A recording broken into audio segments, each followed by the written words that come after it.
Let me bring John Graves in on this. John, your thoughts on what we just heard that's happening in the U.S. Senate?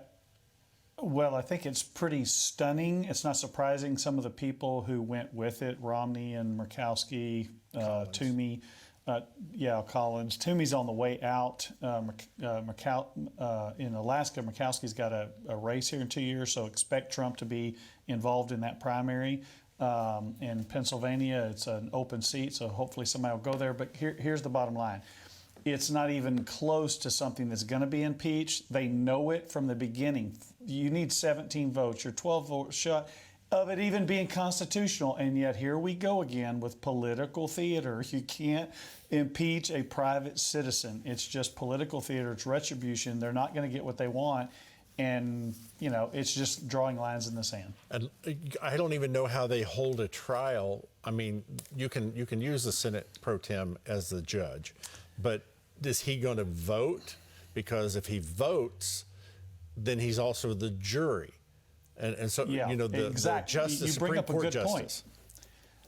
Yeah, the Supreme Court, John Roberts, Chief Justice, is supposed to do it if it's involving a president. Well, we're not involving a president. It's a private citizen. He is out of office, and we talked about this on the show before. What are you going to do? Go back and get everybody who's dead or that you don't agree with? What this really shows is how far people will go and who really cares about the Constitution and who's willing to just sweep that under the rug to kind of make a political point, if you will.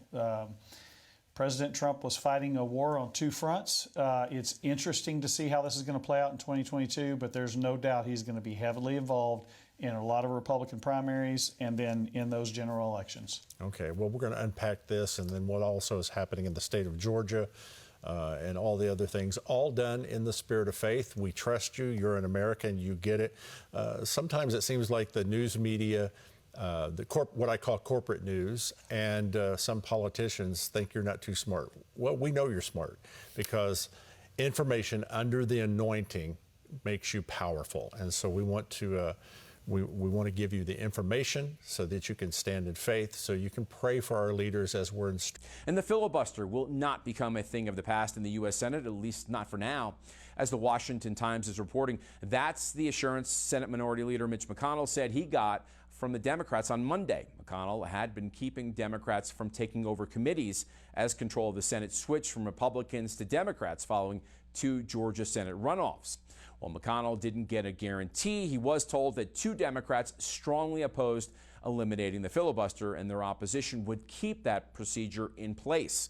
Those Democrats are said to be Senators Joe Manchin of West Virginia and Kyrsten Sinema of Arizona. Back to you, Greg. All right, thank you, Mike. We'll come back to you here in a moment.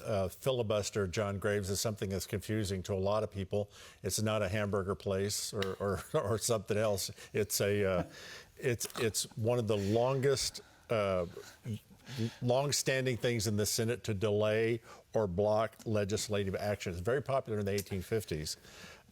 I think it's Rule 22, if I remember right. In that, it required a 2/3 majority, but now it's been lowered to a 3/5, meaning 60 senators to vote to get something through. And remember the big picture. With a filibuster, what the Senate and the House are, under the wisdom of our founding fathers, the House is more the passions of the moment. Every 2 years, it's 100% of the people, and it's more the democracy side. The Senate is staggered in 3-year terms for 6 years with all these rules. It's meant to slow down the mob mentality.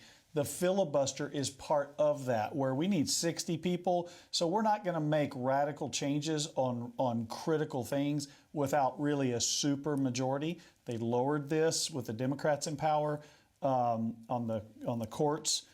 It came back to them on the Supreme Court. And now the big push that just happened today, this is a big, big thing.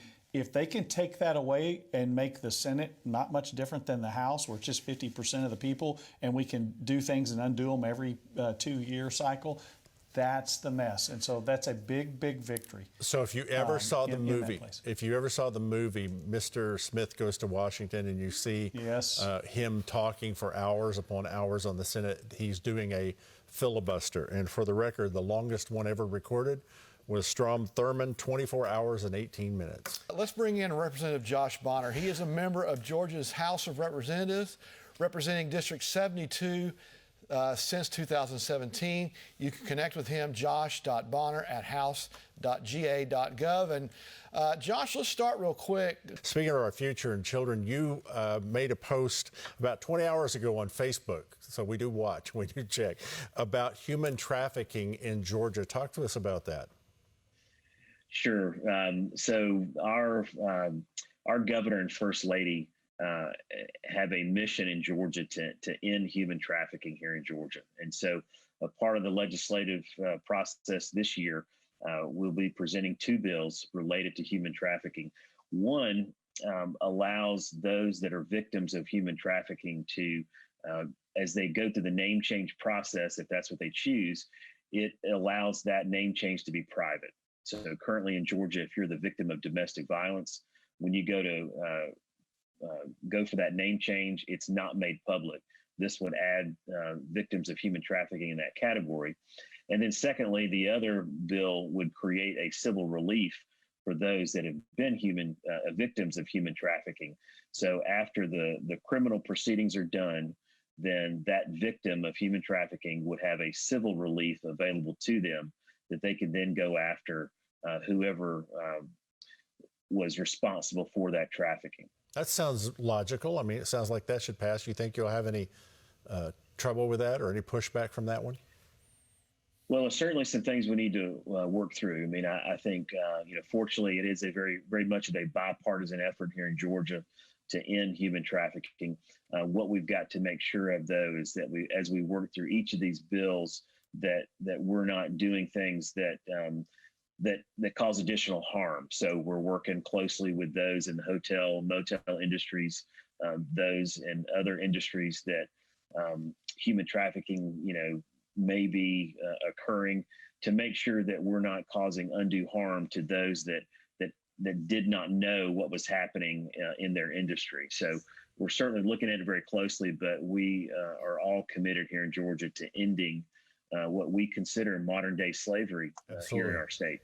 Absolutely true. Thank you, sir, for being on that, the tip of the spear. And we're all praying for you. You need to know that. There are a few people that were mad at Georgia for a little while, but we're over it. and we're praying for you. And Godspeed to you, sir, and what you're doing. And stay in touch. We want to keep track of what's happening there in Georgia, because you've got some big elections coming up in just 2 years with the governor and the secretary of state. And also, Josh, thank you so much for joining us today. We truly appreciate it. God bless you. Thank you, Greg and Tim. I appreciate you guys. Appreciate what y'all do, and am so thankful to be a part. Thank you. Well, thank you, sir. God bless you. John Graves, I want to bring you in. Everything you heard about with Georgia there, from sex trafficking to trying to fix their elections, your thoughts? I love that they're working on sex trafficking. That's something that's very, very close to my wife and I's heart. I love that they're actually doing something practical for those victims of that, but they're also trying to be careful to try to fix something they don't create another problem. On the elections, we didn't get a lot of details on that. And as you mentioned, some people will move on and get over it. A lot of people there's a moment in time here, and Georgia's at the top of the list or in the top 5, for these state legislatures to clean up a lot of this stuff and deal with a lot of it. But one of the things that I can promise you is going to be very, very powerful going forward is the Secretary of States in these states. We just saw how powerful they are. In some cases, the governor and the lieutenant governor. Those races in 2022, 2024 are going to be of top priority and focus John, all 3 of those are up for election in 2 years in Georgia. That's right. All 3 of those. I can promise you. And Senator Warnock. Yes, that's right. And that's a good point. So that Senate seat is going to be back, which that alone shifts the power back to the Republicans if they can take that seat. Now, the issue, and this is the difficulty here, President Trump is going to be involved in that primary, I can promise you, if there's a viable candidate that's there. And in the general election, he should be involved in that as well, depending on who it is. He's no fan of Kemp. One of the things I did think when Mike was talking about what's happened with the impeachment is, what did they say? They said high crimes. What was the crime? Insurrection. The definition of insurrection is an uprising. What we need spiritually is an uprising. We don't need to do violence. We don't need to do what the definition is not. We do need to wake up the church. Okay. And as we do that, 45 that's seconds. what's going to make a difference. 45 seconds. What does a spiritual uprising look like? What do they do? A spiritual uprising is the people of God being salt and light in this country. If the people of God were voting, running for office, praying, even when things don't look good or turn out the way you want them to, or some elections are won or lost, it's always going to be like that. It's always been like that in every area, biblically and historically. An uprising or a spiritual awakening is for people to wake up and not stay out, sit out, quit, get discouraged, lose heart, lose hope, but stay engaged in this process. We're under a different kingdom. Remember this. This is the last point I would make. There is a kingdom down here, and there are kings and governments, and we're supposed to pray for them, and we get to pick who governs us. So the church needs to be involved. And we need to fight for it to be fair, okay? Because half the country, or a third to a half, still believe it's stolen. But we live in a different kingdom. Our kingdom is the kingdom of heaven. And even in a fallen kingdom or a messed up or fraudulent, we serve God. We can stay joyful and influence this process all the way through. All the way through. John Graves, thank you so much for your insight and being with us. We're so appreciative of you and all that you do. Thanks for having me.